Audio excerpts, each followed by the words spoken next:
हाँ, तो यूजीसी के मेरे प्यारे छात्र छात्राओं, तो आज फिर से हम ये क्वेश्चन आंसर का क्लास शुरू करते हैं, जिससे कि आप लोगों का क्वेश्चन का प्रैक्टिस अच्छा तरह से हो जाए और जिससे कि नेट जीआरएफ निकालना भी आसान हो जाए। तो आज की इस प्रश्नोत्तरी में फिर से देखते हैं क्वेश्चन नंबर 129 है। निम्नलिखित में से कौन सा संचार माध्यम ग्रामीणों के बीच में साक्षरता को बढ़ावा देने के लिए उपयुक्त नहीं है? तो इसका ऑप्शन नंबर ए है प्रदर्शन, ऑप्शन नंबर बी है पढ़ना और लिखना, ऑप्शन नंबर सी है सूचना को उपलब्ध करने के लिए टेलीविज़न का माध्यम और फिल्म प्रक्षेपक उपयोग करना, ऑप्शन नंबर डी है बड़े पैमाने पर समूह परिचर्चा। तो 129 का सही आंसर क्या होगा? अगर आप लोग जानते हैं तो कमेंट में बताइए। तो 129 का सही आंसर होगा, 129 का सही आंसर होगा ऑप्शन नंबर डी, अर्थात बड़े पैमाने पर समूह परिचर्चा। 129 का सही ऑप्शन होगा ऑप्शन नंबर डी, 129 का सही आंसर होगा ऑप्शन नंबर डी। 130 नंबर प्रश्न है, छात्रों को स्वत्व अर्पण के रूप में गृह कार्य देने का मुख्य लाभ क्या होता है? तो ऑप्शन नंबर ए है उन्हें हर समय अध्ययन में व्यस्त रखना, ऑप्शन नंबर बी है उन्हें टेलीविज़न देखने से रोकना, ऑप्शन नंबर सी है स्व अध्ययन का स्वभाव विकसित करना, ऑप्शन नंबर डी है उपरोक्त में से कोई नहीं। तो 130 का सही आंसर क्या होगा? आप लोग जानते हैं तो कमेंट में आंसर दीजिए। तो 130 का सही आंसर क्या होगा? तो 130 का सही आंसर होगा ऑप्शन नंबर सी, 130 का सही आंसर होगा ऑप्शन नंबर सी, अर्थात स्व अध्ययन का स्वभाव विकसित करना। 31 नंबर प्रश्न है, निम्नलिखित कथन पर विचार करें। कक्षा शिक्षण में सही निर्देश माध्यम का चुनाव न कर पाना शिक्षार्थियों में कक्षा से अनुपस्थिति और पलायन करने की प्रवृत्ति को बढ़ावा देता है। निम्नलिखित में से इसका उपयुक्त उत्तर कौन सा है? तो ऑप्शन नंबर ए है सहमत, ऑप्शन नंबर बी है अनिश्चित, ऑप्शन नंबर सी है असहमत, ऑप्शन नंबर डी है उपरोक्त में से कोई नहीं। तो 131 का सही आंसर क्या होगा? आप लोग जानते हैं तो बताइए। तो 131 का सही आंसर होगा, 131 का सही आंसर होगा ऑप्शन नंबर ए, यानी ये जो बात कहा गया इससे सहमत है। इससे आगे 132 नंबर प्रश्न है, निम्नलिखित में से शैक्षणिक कंप्यूटर का मुख्य कार्य क्या होता है? तो ऑप्शन नंबर ए है उत्तरों की गणना करना, ऑप्शन नंबर बी है जानकारी को रक्षित करना, ऑप्शन नंबर सी है आंकड़ों का विश्लेषण करना, ऑप्शन नंबर डी है उपरोक्त सभी। तो 132 का सही आंसर क्या होगा? आप लोग जानते हैं तो कमेंट कीजिए। बोल रहा है कि अर्थात कह रहा है कि शैक्षणिक कंप्यूटर यानी शिक्षा के लिए जो कंप्यूटर होता है उसका मुख्य कार्य क्या होता है? तो इन सब ऑप्शन में से कौन सा सही होगा जानते हैं तो कमेंट कीजिए। तो 132 का सही आंसर होगा, 132 का सही आंसर होगा उपरोक्त सभी, यानी अर्थात ऑप्शन नंबर डी। 132 का सही आंसर होगा ऑप्शन नंबर डी, अर्थात शैक्षणिक कंप्यूटर का ये सभी कार्य होता है, उत्तरों की गणना करना, जानकारी को रक्षित करना, आंकड़ों का विश्लेषण करना, ये सभी कार्य होता है शैक्षणिक कंप्यूटर का। तो 132 का सही आंसर होगा ऑप्शन नंबर डी। 133 नंबर प्रश्न है, कंप्यूटर आधारित शिक्षण मॉडल को किसके द्वारा विकसित किया गया था? तो ऑप्शन नंबर ए है गिलबर्ट, ऑप्शन नंबर बी है अस्टोलुरोव और डेविस, ऑप्शन नंबर सी है रॉबर्ट गैगने, ऑप्शन नंबर डी है मकनर। तो 133 का सही आंसर क्या होगा? जवाब दीजिए। आप लोग जानते हैं तो 133 का सही आंसर क्या होगा? जवाब दीजिए। यानी कि बोल रहा है कि कंप्यूटर मॉडल किसके द्वारा विकसित किया गया? 4 नाम दिया गया है, चारों में से कौन सा होगा इसका सही आंसर? जवाब दीजिए।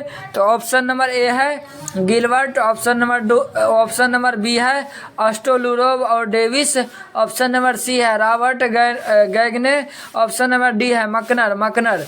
तो इसका 133 का सही आंसर क्या होगा? तो 133 का सही आंसर होगा ऑप्शन नंबर बी, यानी अस्टोलुरोव और डेविस के द्वारा शिक्षण मॉडल दिया गया।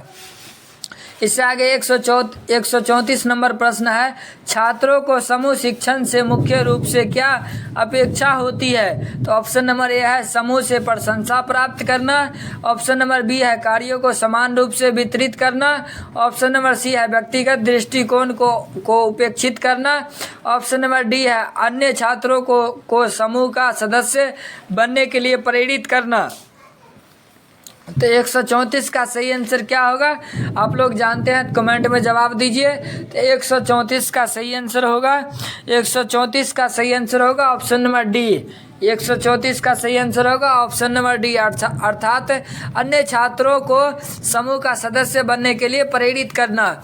135 नंबर प्रश्न है, निम्नलिखित में से कौन सा क्षेत्र बड़े समूह, छोटे समूह और व्यक्तिगत शिक्षण विधियों को आपस में जोड़ता है? तो इसका ऑप्शन नंबर ए है समूह चर्चा, ऑप्शन नंबर बी है विभेदित अनुदेश, ऑप्शन नंबर सी है विचार मंथन, ऑप्शन नंबर डी है उपरोक्त में से कोई नहीं। तो 135 का सही आंसर क्या होगा आप लोग जानते हैं, तो ऑप्शन कमेंट में ऑप्शन लिखिए। 135 का सही आंसर क्या होगा आप लोग जानते हैं, तो कमेंट में आंसर लिखिए। तो 135 का सही आंसर होगा ऑप्शन नंबर बी, अर्थात विभेदित अनुदेश। 135 का सही आंसर होगा ऑप्शन नंबर बी, अर्थात विभेदित अनुदेश। 36 नंबर प्रश्न है, निम्नलिखित में से शिक्षण विधियों का कौन सा संयोजन शिक्षार्थी केंद्रित प्रतिमान को प्रोत्साहित करने में सबसे अधिक उपयोगी प्रमाणित हो सकता है? तो इसका ऑप्शन नंबर ए है व्यक्तिगत अनुदेश और व्याख्यान विधि, ऑप्शन नंबर बी है सतत अनुकरण और प्रदर्शन विधि, ऑप्शन नंबर सी है व्याख्यान विधि और परीक्षण विधि, ऑप्शन नंबर डी है प्रोजेक्ट विधि और प्रत्यक्ष अनुभव। तो 136 का सही आंसर क्या होगा आप लोग जानते हैं, तो कमेंट में आंसर लिखिए। 136 का सही आंसर क्या होगा? तो 136 का सही आंसर होगा ऑप्शन नंबर डी, अर्थात प्रोजेक्ट विधि और प्रत्यक्ष अनुभव। 136 का सही आंसर होगा ऑप्शन नंबर डी। इससे आगे 137 नंबर प्रश्न है, शिक्षण की परियोजना विधि की सीमा कौन सी है? अर्थात बोल रहा है कि शिक्षण की जो परियोजना विधि है उसकी सीमा कौन सी है? तो इसका ऑप्शन है ऑप्शन ए नंबर है या शिक्षार्थी केंद्रित विधि है, ऑप्शन नंबर बी है शिक्षार्थियों का व्यवहारिक अनुभव प्राप्त करना, ऑप्शन नंबर सी है शिक्षार्थियों का उचित रूप से अधीक्षण न कर पाना, ऑप्शन नंबर डी है उपरोक्त में से कोई नहीं। तो 137 का सही आंसर क्या होगा आप लोग जानते हैं, तो कमेंट में जवाब दीजिए। तो 137 का सही आंसर होगा ऑप्शन नंबर सी। 137 का सही आंसर होगा ऑप्शन नंबर सी, अर्थात शिक्षार्थियों का उचित रूप से अधीक्षण न कर पाना। 138 नंबर प्रश्न है, निम्नलिखित में से अनुमानी या ह्यूरिस्टिक दृष्टिकोण किस पर आधारित होता है? तो ऑप्शन नंबर ए है कंठस्थ करना, ऑप्शन नंबर बी है गृह कार्य, ऑप्शन नंबर सी है जिज्ञासु होने की भावना से प्रेरित होना, ऑप्शन नंबर डी है उपरोक्त में से कोई नहीं। 138 का सही आंसर क्या होगा आप लोग जानते हैं, जवाब दीजिए। तो 138 का सही आंसर होगा option number C, option number C, अर्थात जिज्ञासु होने की भावना से प्रेरित होना। इससे आगे 139 नंबर प्रश्न है, शिक्षक शिक्षण सहायता सामग्री का उपयोग सीखने की विधि को डैश बनाने के लिए करता है? तो ऑप्शन नंबर ए है सरल, ऑप्शन नंबर बी है अधिक ज्ञानपूर्ण, ऑप्शन नंबर सी है भावपूर्ण, ऑप्शन नंबर डी है रोचक। तो यानी कि शिक्षक शिक्षण सहायता सामग्री का उपयोग सीखने की विधि को क्या करने के लिए उपयोग करता है? तो इसका फर्स्ट ऑप्शन है सरल, सेकंड है अधिक ज्ञानपूर्ण, थर्ड है भावपूर्ण और डी नंबर ऑप्शन है रोचक। तो इसका सही आंसर क्या होगा आप लोग जानते हैं, तो कमेंट कीजिए। तो 139 का सही आंसर होगा सरल, यानी विधि को सरल बनाने के लिए उपयोग करता है, यानी विधि को सरल बनाने के लिए उपयोग करता है। तो ऑप्शन नंबर ए होगा सही। 140 नंबर प्रश्न है, निम्नलिखित में से कौन सी एक शिक्षण सहायता सामग्री है? तो ऑप्शन नंबर ए है LCD projector, option number B है green board, option number C है tape recorder, option number D है उपरोक्त सभी। 140 का सही आंसर क्या होगा जानते हैं तो कमेंट में जवाब दीजिए। 140 का सही आंसर होगा 140 का सही आंसर होगा ऑप्शन नंबर डी। 140 का सही आंसर होगा ऑप्शन नंबर डी, यानी उपरोक्त सभी अर्थात उपरोक्त सभी। इससे आगे 141 नंबर प्रश्न है, शिक्षक दृश्य सहायता सामग्री का उपयोग शिक्षण को डैश बनाने के लिए करता है। तो ऑप्शन नंबर ए है रुचिकर, ऑप्शन नंबर बी है अनिवारक, ऑप्शन नंबर सी है तीव्र, ऑप्शन नंबर डी है जटिल। तो 141 का सही आंसर क्या होगा जानते हैं जवाब दीजिए। तो 141 का सही आंसर होगा ऑप्शन नंबर ए, यानी शिक्षण को रुचिकर बनाने के लिए करता है, यानी शिक्षण को रुचिकर बनाने के लिए करता है। 141 का सही आंसर होगा ऑप्शन नंबर ए। इससे आगे 142 नंबर प्रश्न है, परियोजना एक अधिगम के लिए विधि है, निम्नलिखित में से कौन सा कथन इसके बारे में सत्य नहीं है। 142 नंबर क्वेश्चन है, परियोजना एक अधिगम के लिए विधि है, निम्नलिखित में से कौन सा कथन इसके बारे में सत्य नहीं है। तो ऑप्शन नंबर ए है या एक उद्देश्यपूर्ण गतिविधि है, ऑप्शन नंबर बी है या सामाजिक वातावरण में होती है, ऑप्शन नंबर सी है या जीवन की वास्तविक स्थितियों में होती है, ऑप्शन नंबर डी है या शिक्षक केंद्रित गतिविधि है, ऑप्शन नंबर डी है या शिक्षक केंद्रित गतिविधि है। तो 142 का सही आंसर क्या होगा आप लोग जानते हैं तो कमेंट में जवाब दीजिए। तो 142 का सही आंसर होगा ऑप्शन नंबर डी, अर्थात यह शिक्षक केंद्रित गतिविधि है। 143 नंबर प्रश्न है, प्रसारण सामग्री का उपयोग किया जाता है। तो ऑप्शन नंबर ए है बेहतर एकाग्रता और सीखने के लिए, ऑप्शन नंबर बी है अधिकतर लोगों तक पहुंचने के लिए, ऑप्शन नंबर सी है पढ़ाए जाने वाले विषयों की बेहतर धारणा शक्ति के लिए, ऑप्शन नंबर डी है उपरोक्त सभी। तो 143 का सही आंसर क्या होगा आप लोग जानते हैं जवाब दीजिए। तो 143 का सही आंसर होगा उपरोक्त सभी, यानी सभी के लिए किया जाता है प्रसारण सामग्री का उपयोग। इससे आगे 144 नंबर प्रश्न है, निम्नलिखित में से कौन सा लाभ ओवरहेड प्रोजेक्टर से संबंधित है। तो ऑप्शन नंबर ए है अपेक्षाकृत कम खर्चीला होना, ऑप्शन नंबर बी है ओवरहेड पारदर्शिता को अपेक्षाकृत तीव्रता से बनाया जाना, ऑप्शन नंबर सी है कक्षण गतिविधि के दौरान शिक्षकों को पारदर्शी शीट पर लिखने का विकल्प प्रस्तुत करता है, ऑप्शन नंबर डी है उपरोक्त सभी। 144 का सही आंसर क्या होगा आप लोग जानते हैं जवाब दीजिए। तो 144 का सही आंसर होगा ऑप्शन नंबर डी, अर्थात उपरोक्त सभी होगा उपरोक्त सभी। 145 नंबर प्रश्न है, श्याम पट पर लिखते समय सबसे महत्वपूर्ण क्या होता है। तो ऑप्शन नंबर ए है अच्छी लिखावट, ऑप्शन नंबर बी है लेखन में स्पष्टता, ऑप्शन नंबर सी है बड़े अक्षरों में लिखना, ऑप्शन नंबर डी है छोटे अक्षरों में लिखना। तो 145 का सही आंसर क्या होगा आप लोग जानते हैं तो कमेंट कीजिए। 145 का सही आंसर होगा ऑप्शन नंबर ए, अर्थात श्याम पट पर लिखते समय सबसे महत्वपूर्ण अच्छी लिखावट होनी चाहिए। तो 145 का सही आंसर होगा ऑप्शन नंबर ए। 46 नंबर प्रश्न है, श्याम पट को शिक्षण सहायक सामग्री के निम्नलिखित में से किस समूह श्रेणी में सम्मिलित किया जा सकता है। तो ऑप्शन नंबर ए है श्रव्य सहायक सामग्री, ऑप्शन नंबर बी है दृश्य सहायक सामग्री, ऑप्शन नंबर सी है दृश्य श्रव्य सहायक सामग्री, ऑप्शन नंबर डी है उपरोक्त में से कोई नहीं। तो 146 का सही आंसर क्या होगा आप लोग जानते हैं जवाब दीजिए। तो 146 का सही आंसर होगा ऑप्शन नंबर बी। 146 का सही आंसर होगा ऑप्शन नंबर बी, अर्थात दृश्य सहायक सामग्री। इससे आगे 147 नंबर प्रश्न है, निम्नलिखित में से कौन सा विकल्प शिक्षण कौशल से संबंधित है। तो ऑप्शन नंबर ए है श्याम पट लेखन, ऑप्शन नंबर बी है प्रश्नों का समाधान करना, ऑप्शन नंबर सी है प्रश्न पूछना, ऑप्शन नंबर डी है उपरोक्त सभी। तो 147 का सही आंसर क्या होगा आप लोग जानते हैं जवाब दीजिए। तो 147 का सही आंसर होगा उपरोक्त सभी, यानी ऑप्शन नंबर डी।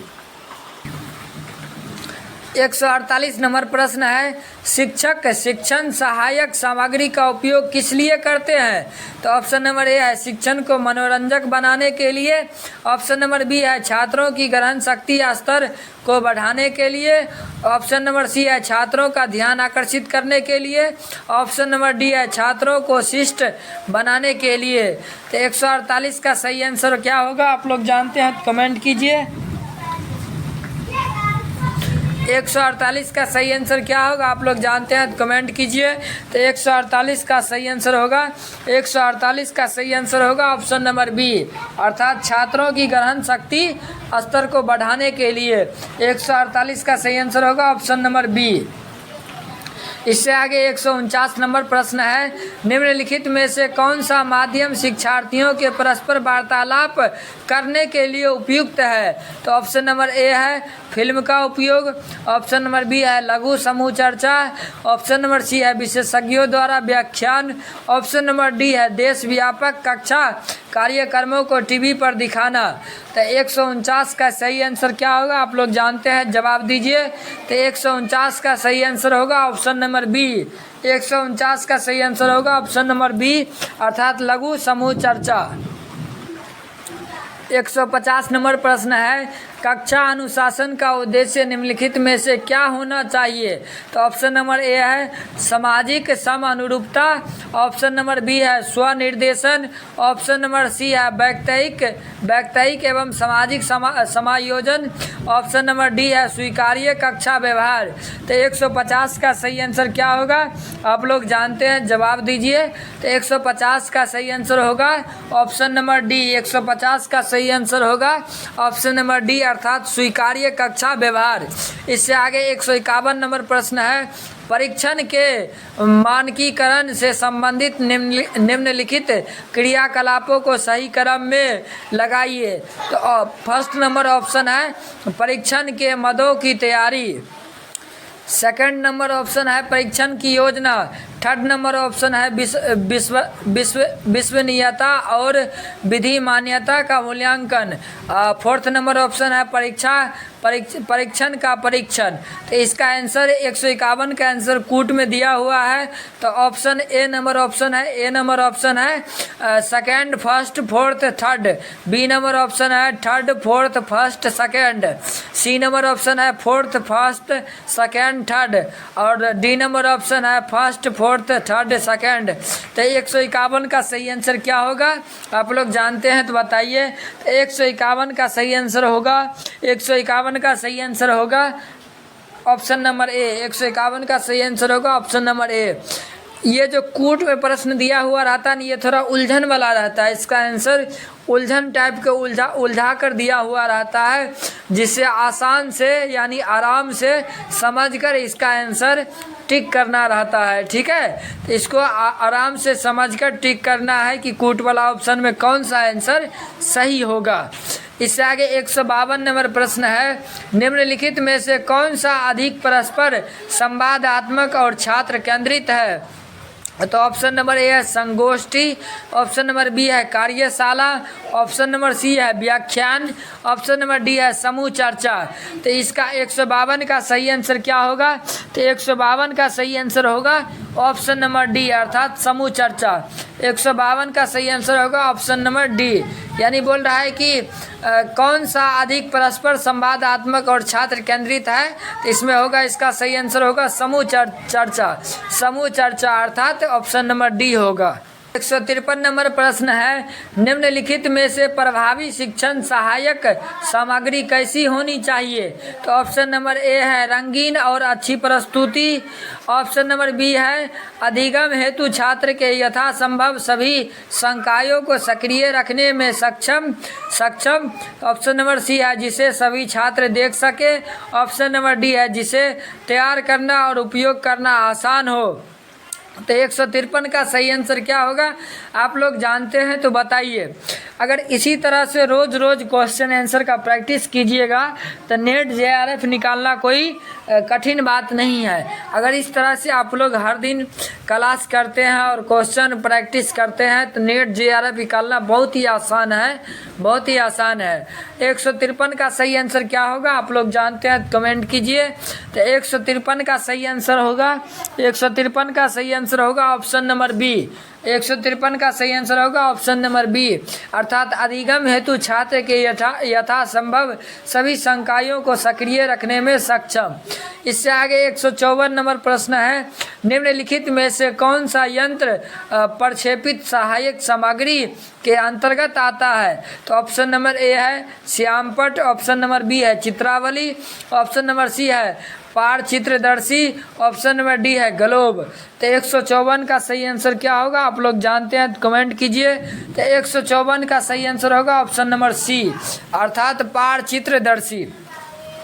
अगर आप लोग इस तरह से हर रोज़ का क्वेश्चन प्रैक्टिस का वीडियो देखते हैं तो कोई भी बुक या क्वेश्चन बैंक खरीदने का कोई आवश्यकता नहीं है। इस तरह से आप हमारे साथ जुड़िए, हमारा क्लास देखिए और अपना क्वेश्चन प्रैक्टिस कीजिए और अपने नेट जेआरएफ को आसान कीजिए।